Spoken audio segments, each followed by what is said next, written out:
Dámy a pánové, vítáme vás úplně na oficiálně prvním videu z Brawl Stars a celkově na tomhle kanále, celkově i v mý historii. V podstatě já jsem nikdy jsem nebyl na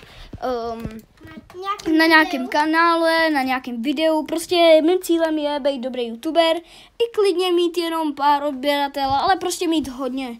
No, ne jako... Ty to mám bublí. Ne jako nic to, ale to je jedno.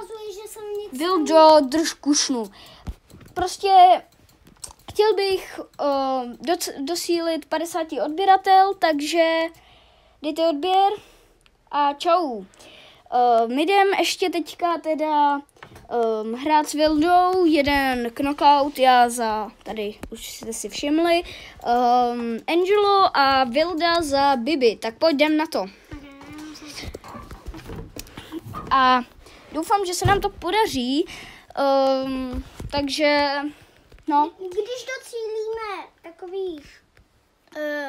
50 odběratel? Ne, takových 1000 odběratel, nebo takových no, dobře. Třeba 5000 Kam, co tam běleš, ještě nemáme ani jeden odběratel. By jsme třeba mohli udělat nějaký soutěž nebo Brawl Pass Plus. To ne. Hele, mohli, ale je na to malá šance, takže... Jo, to jo. Pardon, že jsem zase, kámo, já jsem zase nebyl na tom mobilu. Já jsem, kámo, zase čuměl k Vildovi. Nevím proč. Moc se omlouvám, ale prostě přece jenom to jsou začátky na YouTube. Prostě trauma, jo, chápu. No, já ho chápu.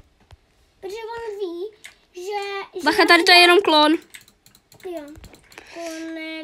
Kolony jsou mega zrádný. No. Ty máš Emsku? Ne. To jsem nebyl já. Aha. Že jsem hrál za Bibi, jo. Aha. Ale já mám Emsku. No to vím, že ty máš Emsku a máš i dokonce na ní ten skin z Brawl Passu. Protože jsme, že jo, měli Brawl Pass logicky, ale jinak bys ho neměl, ale no, to je jedno. Já se musím vyhýlovat.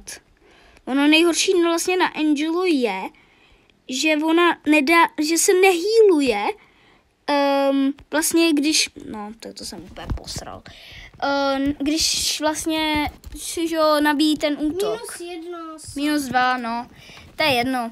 Přece jenom to je první video, takže to úplně jedno. A je to vlastně... Kamo, já tady cítím tu žvejkačku, jak ty máš tu Bibi.